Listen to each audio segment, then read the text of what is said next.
Today I am talking about macro counting. So just a brief overview, macro counting is a way of tracking your food intake. So you're not only counting calories, but you're counting your carbs, fat, protein, and then additionally fiber is important too.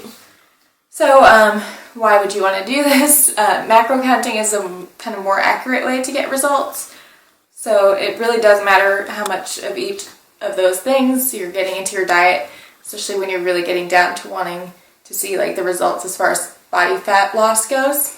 So I'm going to show you guys a lot of times on my Instagram, Snapchat, and all that stuff, I get questions about how I meet my macro goals, especially as a vegetarian. I do eat fish, but I don't eat meat, I don't eat gluten, I don't eat corn, so I thought it would be helpful to show you guys a day of me planning my macros.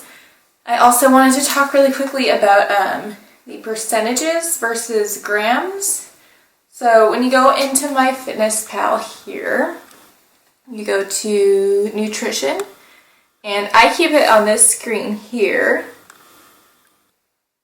but you want, I see a lot of people post things about this screen, which is great to look at the end of the day to see if you hit your percentages, but you shouldn't really be doing your macros by percentage versus you should be doing them by grams. So if you're on the nutrient screen, it shows, it says total, that's how many of each thing you've had so far, your goal for the day, and then left, which is how many you have left to meet your goal for the day. And then if it's red, that means you went over. So you can see it's red here, and I'll explain that in this video. So I'm going to do one day of just my normal eating, and then I'm going to show you a day of eating out just so you can see how to be, like how to go out to eat and not like ruin your macros per se. It's not going to be 100% accurate when you go out to eat, but you can kind of ballpark it, and that way you don't necessarily have to like call it a cheat day or anything. If you can fit it into your macros, you can still get results without, you know, throwing things off, but you don't have to stick to like the bro diet with chicken and broccoli and rice every day. Which is the beauty of macro counting, is it's not like all you can eat whatever you want, but you can eat how you like to as long as you're getting the right things the rest of the day. I'm going to actually show you yesterday's. I actually record myself like planning it, but then it was like really dark and it didn't come out that well. So I'm just going to go over yesterday's with you, and then I'll show you today's, which we're going out for date night tonight. So it's a good example of going out to eat and how to work everything around that. So, and I'll explain for yesterday, since I've already been through the day, what exactly like changes I made and adjustments and stuff like that. And I also did little clips of food so you can actually see how I measure things and things like that. So when I'm on a cut, for some reason it seems like I struggle a little bit more with my protein intake, probably because I'm eating less of other foods as a whole, so I need to focus on some foods that have more protein overall. So I do start the day with a protein shake. Okay, so the first thing I had yesterday was cinnamon slap whey protein and a scoop of the super slap food, which is like greens powder. And then for breakfast I had 1 egg and 96 grams of egg whites. So I had it as 99, and then I was at the end of the carton, so it was 96. That's why it's a random number. Obviously it's only a 3-gram difference, but if it was like I only had 50 left or something, that's like the type of situation where you just kind of adjust things elsewhere to get a little more protein if you need to. When I'm cutting, I do less of like the normal eggs with the yolk and more whites. So like on my bulk, I was doing 2 full eggs and 1 like 50 grams of egg whites or something like that. But now I'm doing 1 full egg and 100 grams of egg whites usually. And then I throw some spinach in there, or whatever extra veggies I have left over after meal prep. I also mix in nutritional yeast, which gives it like a cheesy flavor, but it has no dairy or anything. It's just 20 calories for a tablespoon, 2 grams of carbs, 3 grams of protein, and Just gives it a little cheesy flavor without adding a lot of extra calories.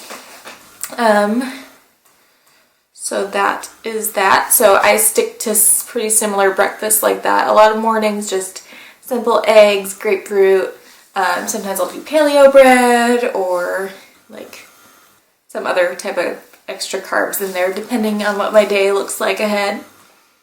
And then I always put in my pre and post workout ahead of time, just because I know I'm going to have those snacks most of the time, unless sometimes I don't do a pre-workout snack if I'm working out close enough to breakfast.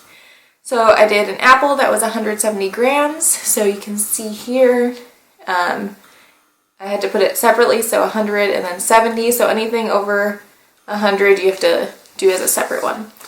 And then same for almond butter, you just do it by grams, so one serving is 32 grams, so I just measure it on the scale.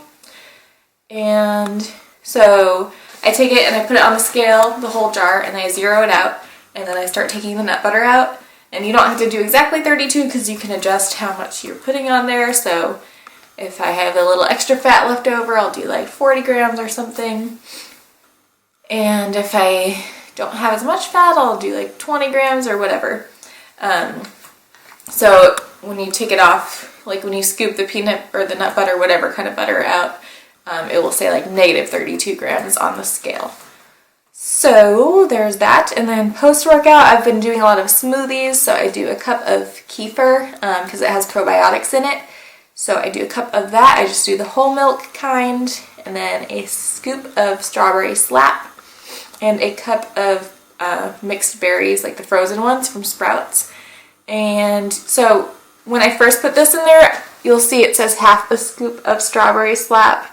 Initially I had it as one scoop, and then when I finished up the rest of the day, I saw that I was going over on my protein, so I went back and just changed it to half a scoop because I'd rather get it from Whole Foods, especially because I already had a protein shake before early in the morning. So that is post-workout, and then I went to my lunch. I did chickpea pasta with avocado pesto, and then I do roasted tomatoes. So the tomatoes, make sure you remember if you're like cooking with olive oil to like put that in. So I do a whole tray of the tomatoes. So I usually just put it in as half a tablespoon of olive oil because I'm not going really heavy on it, but you also don't want to ignore the fact that you cooked it in oil. So you'll see there I have half a tablespoon of olive oil. Then my avocado pesto, I put it in as a recipe, so now it's in there and I can look it up whenever. Chickpea pasta, which has a lot of protein in it, which is awesome. And then tomatoes. One tip for looking up fruits and vegetables is the most accurate ones are usually, if you type in just like tomatoes, USDA, or bananas, whatever you're looking at, type in USDA after, and then usually those ones are the more accurate ones.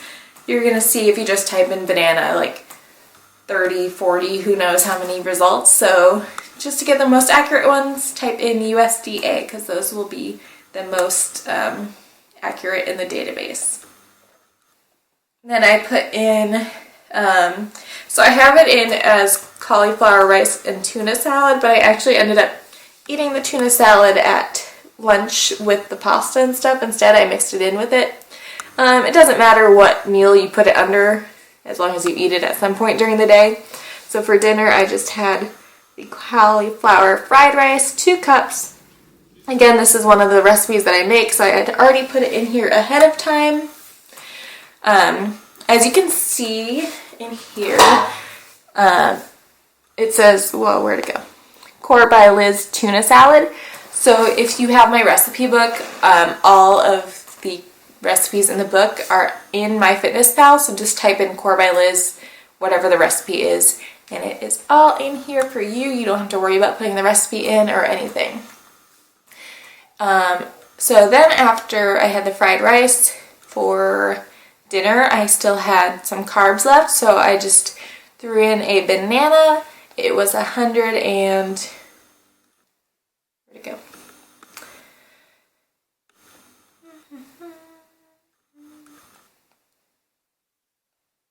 It was 125 grams, so I just put it in there again as 2 entries because when you put it in grams, so type in like banana grams to make sure you can find one that has grams, and then set the serving size to 1 gram, and then the number of servings, you just scroll until you get to the number of grams that it is.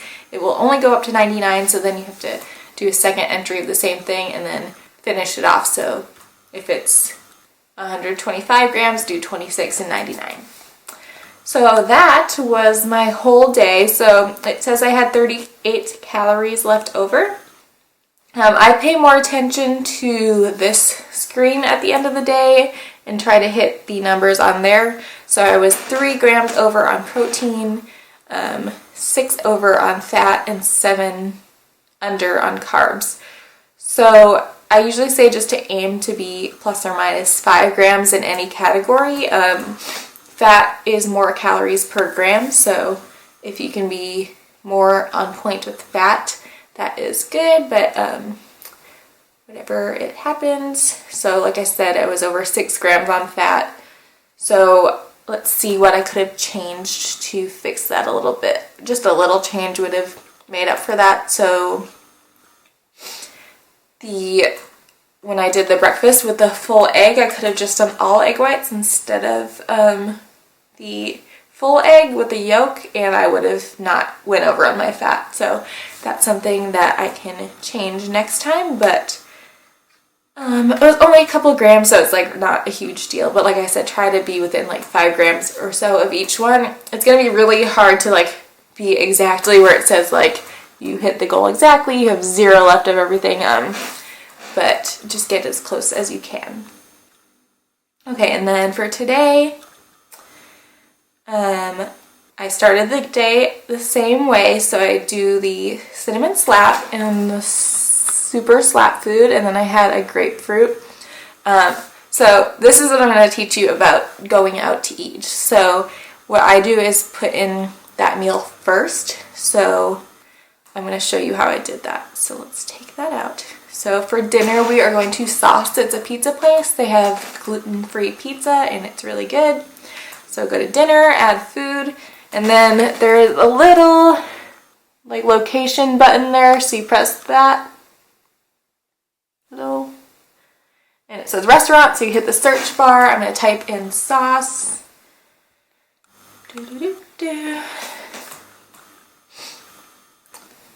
And a couple different ones come up. They're all the same place, so they should have the same menu. Go down to the pizzas. I don't eat meat, so I'm going to choose from the ones that don't have meat.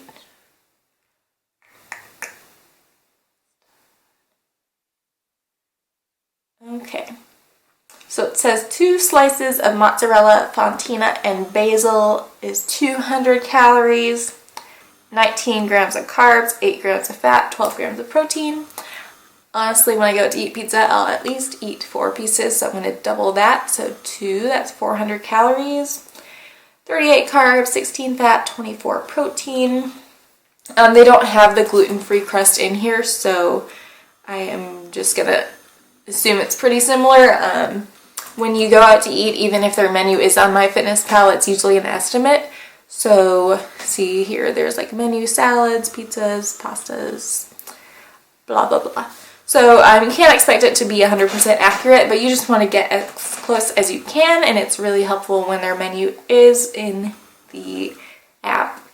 If it's not in there, all you would do is just type in something very similar, and you'll get more used to it as you go on, like knowing what looks accurate. So if I typed in gluten-free mushroom pizza, is that, I don't even remember if it was mushroom, but mellow mushroom 1 slice says 313 calories. The vegan one says 240 calories. Another place says 2 slices is 260. You can just like look at all these different ones, and you'll find like there's all these entries if I type in gluten-free mushroom pizza.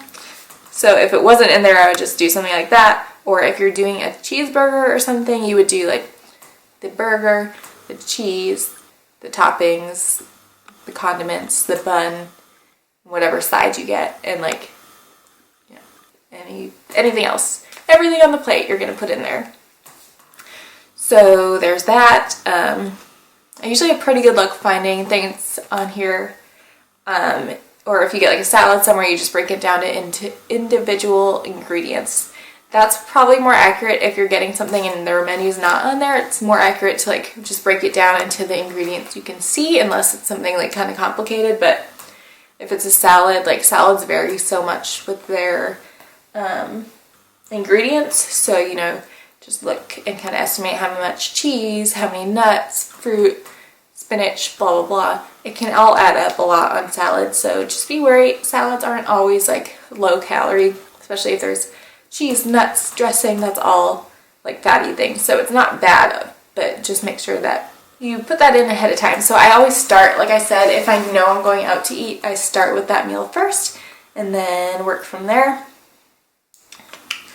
So after I put in the pizza, 4 slices, I go to lunch, and I'm gonna try again for the chickpea pasta with avocado pesto. There, I had it all yesterday, so it's right on my recent menu. Do the tuna salad again for extra protein. Okay. And I put in the pre-workout and post-workout again, because I'm having more fat at dinner instead of doing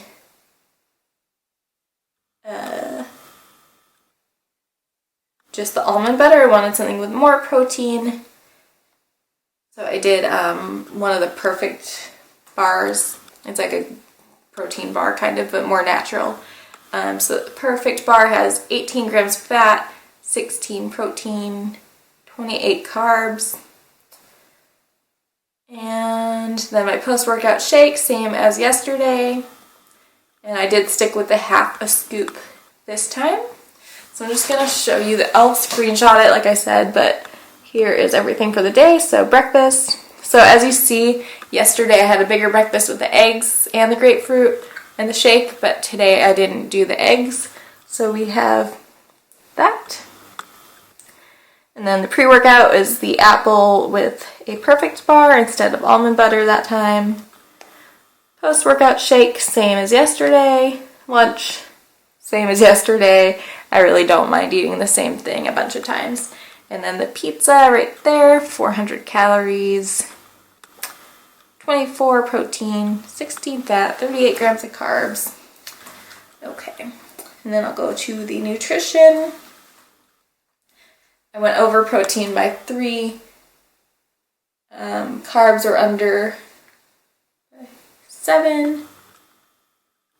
Okay, so when I said it earlier, I actually didn't realize I was on today's screen for the one I showed you before. So for yesterday, I was under protein by 1 gram, under carbs by 2 grams, and over fat by 5 grams. So I was actually pretty close. And then today is when I was under carbs by 7, over protein by 3, and over fat by 6, but they're all still pretty close. So I got right in my goal range, again within 5 or so grams for each one, which is really not bad for going out to eat.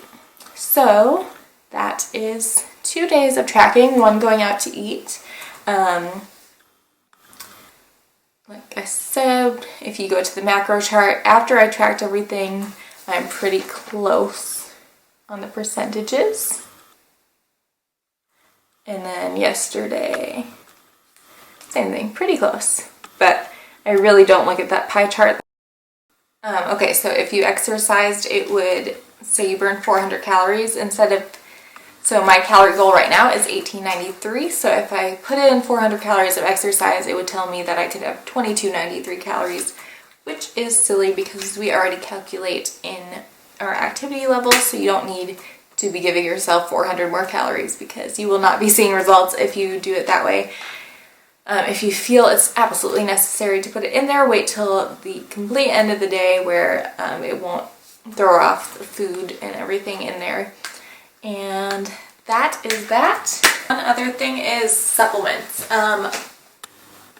I don't track all of my supplements, but I do track some of them. So if it contributes to my carbs, fat, protein, overall calories, then I do. So like you saw, I put in my greens that I do every day. That's 25 calories. I put in obviously my whey protein. I don't put in my pre-workout or my glutamine or my amino acids because it doesn't have any calories. Those are just all nutrients that are important to get, but they aren't in the like tracking realm. So you can put it in there if you want to, just so you can keep track that you've been taking them. But I take certain ones on a daily basis. I also don't put, like, I take a multivitamin, but I don't put that in there because I want to make sure just to see that I'm getting as much as I can from foods, not just from a supplement. Supplements are just that, they're supplements. So if there's something that you know you're not getting, it's great to have a supplement for that. Since I don't eat meat, I do take certain things like amino acids and glutamine. I try to do twice a day. And I take a gelatin and collagen supplement and my multivitamin and a probiotic. So when I show this, I put in my breakfast and like my pre-workout and post-workout because those are things that I have that are very similar every day. But if you're just starting out, I think it's better. I was just talking to my client about this, so I thought it would be good to point this out. To put in your breakfast, lunch, and dinner, and then put in your snacks or like pre and post workout if those are separate meals for you, because if you do like breakfast, snack, lunch, snack, by the time you get to dinner, a lot of times you don't have a lot of options because of not having enough carbs left or not having enough fat left and having so much protein left or something like that. So it is a good idea to do breakfast and then do lunch and dinner and make sure that you're getting a good amount of fats, carbs, and proteins in all of those meals. And then whatever is left, you use for snacks. So, you know, if you have a lot of carbs left, you can do fruit. If you have a lot of fat left, ooh, excuse me. I just like chugged my protein shake. If you have a lot of fat left, you can do like nut butters, avocado, and then obviously when you're cooking with oil, add that in too. Some protein bars have higher fat in them, so it depends on which kinds you buy. If you have a lot of protein left and don't have a lot of fats or carbs left, I stick with egg whites a lot, or protein shake, or yeah, egg whites or protein shakes are usually my go-to. I don't eat meat, but meat, if you get a lean meat, it's low fat, high protein, so that is a good option. And yeah, but yeah, snack wise, when I first started tracking macros, and if I didn't plan ahead, I swear half the time, I didn't eat fish even at the time, so I was strictly vegetarian. I did eat eggs, so I would always end up having to eat egg whites for dinner because I wouldn't plan ahead, and then I'd have like 20 grams of protein left and like nothing else, so I'd have to like just make scrambled egg whites. So now I know to plan ahead, and I know to plan my lunch and dinner ahead of time. So that is just a little tip to save yourself the hassle and the frustration of having to eat really weird things for dinner.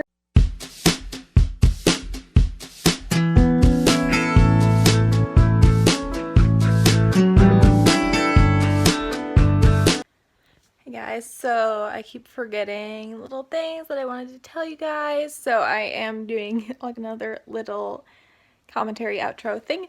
So just some other things to think about. If you are going to drink alcohol, alcohol is its own category, like carbs, fat, protein. Alcohol is 7 calories per gram. Obviously you don't have like a goal for alcohol. The goal is usually 0, but if you're going to try to track your alcohol into your macros, which you should, because it is calories.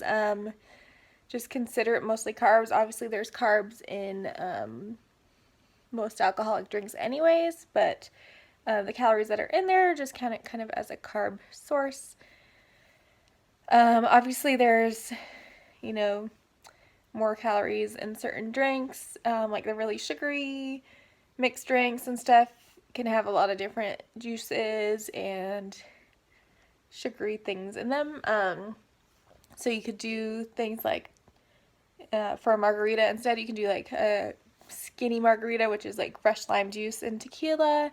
You can do vodka soda, and then wines have obviously carbs from the grapes, but it's like 120 something calories per glass. I personally don't drink a lot anymore, but when I do drink, I'm kind of limited because I can't have gluten or corn, so I usually stick to I'll drink ciders that don't have corn syrup in them, or I'll drink wine that is from Napa or from other countries. Fun fact, a lot of American wines have corn in them because we grow so many corn crops that can be next to wineries, and then the corn crops can get mixed in to the grape crops. And so if you get ones from Napa, Napa doesn't grow corn up there, so you're pretty safe with those. Anyways, I'm getting off topic. That has nothing to do with macros, that has to do with corn. So yeah, just, you know, do moderation with alcohol.